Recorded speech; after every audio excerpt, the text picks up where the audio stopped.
Tapping in, my folks. All praises to Yahweh by Shem Yahweh Shah.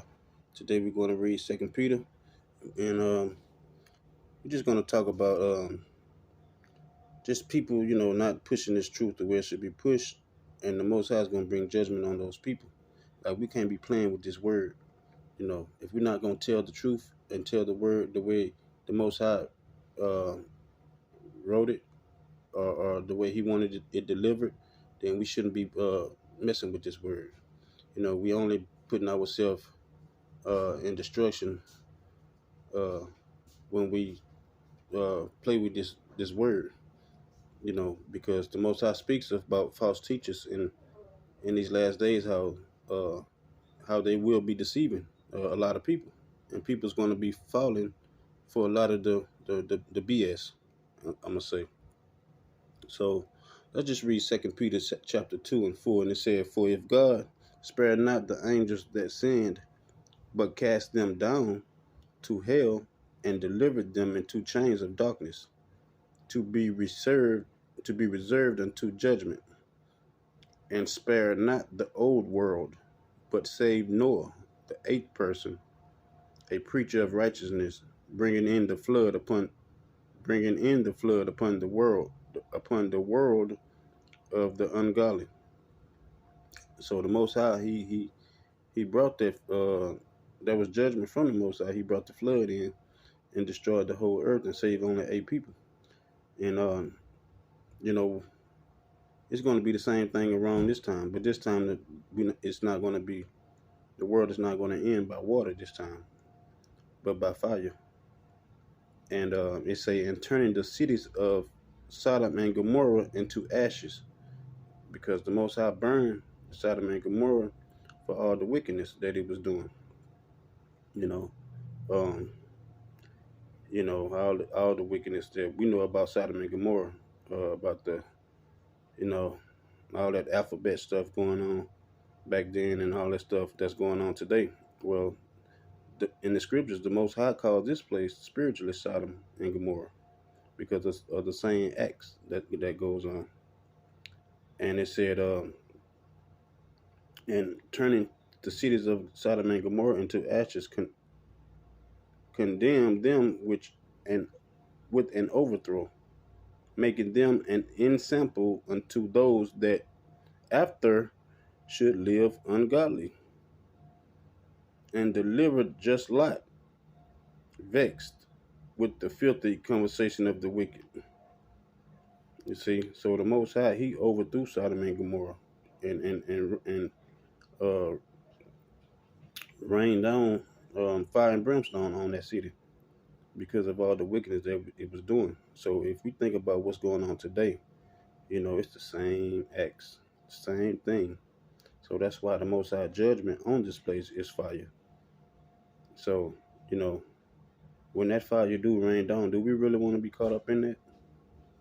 Do we really want to have our uh, souls and skin melted from that heat that the Most High gonna bring?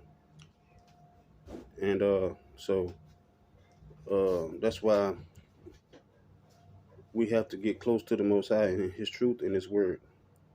You know, it say, for that righteous man dwelling among them, talking about Noah, in seeing and hearing, vexed his righteous soul from day to day with their unlawful deeds. So even Noah was trying to tell the people and warn the people, but they didn't want to listen. And it's the same thing today. You have men of the Lord out here trying to warn the people with the truth, and people ignoring it because of their worldly ways. The Lord know how to deliver to the godly out of temptation, and to reserve the unjust unto the day of judgment, to be punished. You see? So, you know, in that day it will be punishment for those people who don't want to return and wake up and to the Most High and His truth. You know, like I say, if we're not gonna teach the truth or say it the way it's supposed to be said, then we shouldn't be pushing His word, because The Most High don't want us adding or taking away to His word. So we have to turn back from our wicked ways, come out of that darkness, or else we're going to feel that fire and brimstone that the Most High going to bring uh, in the last days. So you have men just like Noah warning the people, trying to get them to come back to the Most High in His truth, but the people want to ignore it. So let's catch another scripture right quick. Okay, so let's link this script up with Psalms 35. I think it's 15 through 19. We're going to read, and it says, uh, "But in my adversary, but in my adversity, they rejoice and gather themselves together. Yea, the the objects gathered themselves together against me, and I knew it not. They did tear me and cease not. With hypocrite mockers in the feast, they gnashed upon me with their teeth. Lord, how long wilt thou look on? Rescue my soul from their destruction, my darling from the lions. I will give thee thanks in the great congregation. I will praise thee among much people. Let not them or my enemies wrongfully rejoice over me, neither let them wink with the eye that hate me without a cause." You see? So people's gonna hate you for speaking this truth, for being in the light and speaking the way you speak about these scriptures in the Most High. Because the things that we hear from the pastors in the churches is something different from what you're hearing now. That's why you have to come back to the Most High as a baby in His truth. All over, you have to start all over again and renew your mind.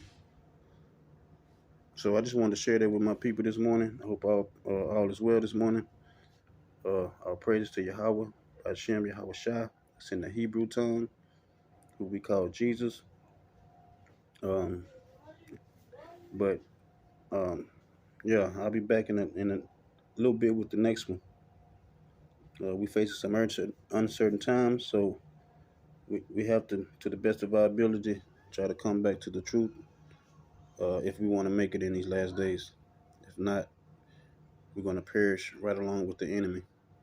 So with that being said, peace.